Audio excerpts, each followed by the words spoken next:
આ છે અમરેલી જિલ્લાના સાવરકુંડલા તાલુકાનું પિયાવા ગામ. પિયાવા ગામ શ્રેષ્ઠ ગામ તરીકે આજે વિકસિત થઈ રહ્યું છે. ગામની અંદર તમામ પ્રકારની ભૌતિક સુવિધાઓથી સજ્જ આ ગામ છે. ગામની અંદર આરો પ્લાન્ટ, રોડ રસ્તા, શાળાઓના પાકા મકાનો તેમજ મંદિરોના પાકા મંદિરો છે. સાથે જ આ ગામ આજે સંપૂર્ણ સુવિધાથી સજ્જ થયું છે. અમારા ગામમાં અત્યારે સારામાં સારો વિકાસના કામ થાય છે. પહેલી તો અમે પાણીને પ્રાયોરિટી આપી છે. અમારે અહીંથી 3.5 કિલોમીટર અમારે ડેમ છે મેવાસા, એની બાજુમાં જ અમારી જગ્યા છે રેવન્યુ પિયાવા. ત્યાં અમે ડાર કરી અને ત્યાંથી પાણીની પાઇપ લાવ્યા છીએ. એટલે અમારે આત્મનિર્ભર અમારું પાણીનું છે કે પાણીની અમારે નર્મદાની કોઈ જરૂર પડતી નથી. એની સિવાયનું ગટરની વ્યવસ્થા પણ 90% પૂરી કરી દીધી છે.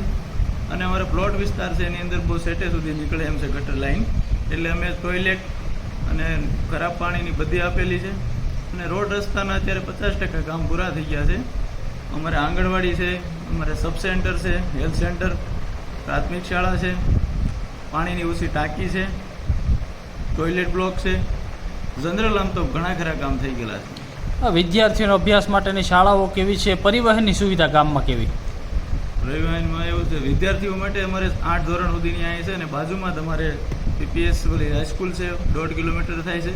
અને વાહનની સુવિધા બહુ સારી છે. ગામમાં અન્ય સુવિધા? અમારે અન્ય સુવિધાઓમાં તો પાણીનું પરબ છે, દાતાઓએ આપેલું અમારા ગામમાં.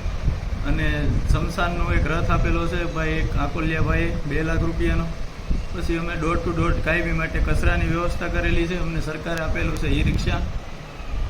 ઘણી નાની મોટી સુવિધાઓ છે અમારા ગામમાં. અમારા ગામમાં અત્યારે અમારું 50% વાડીવાળું ગામ છે. એટલે અમારું ગામ ઘણું ભર્યું છે. અને અમારે ઘણાય સુરત, અમદાવાદ, મુંબઈ અહીંથી ઘણાય બહાર પહેલે જ્યારે નબળા વર્ષો થતા ત્યારે વહી ગયા છે. એમાંથી ઘણા માણસો બહારાય છે. અને વિદેશોમાં અત્યારના યુવાનો છે એ 50 થી 60 જેટલા વિદેશોમાં પણ છે. ટોટલ ગામની સંખ્યા કેટલી? અત્યારના પ્રમાણે 2011ની વસ્તી પ્રમાણે અમારે 3700 જેવી છે. અને અત્યારે અમારી હાલની અત્યારે 3500 જેવા રહેતા છે. પિયાવા ગામની અંદર મોટી સંખ્યામાં લોકો ખેડૂત રહે છે અને જેમાંથી 50 જેટલા વ્યક્તિઓ આજે વિદેશની અંદર પણ વસવાટ કરે છે. જ્યારે આ ગામની અંદર પીવાના પાણીની સુવિધા નહોતી, જેથી સરપંચ શિવરાજભાઈ તેમજ ગામના અગ્રણીઓ દ્વારા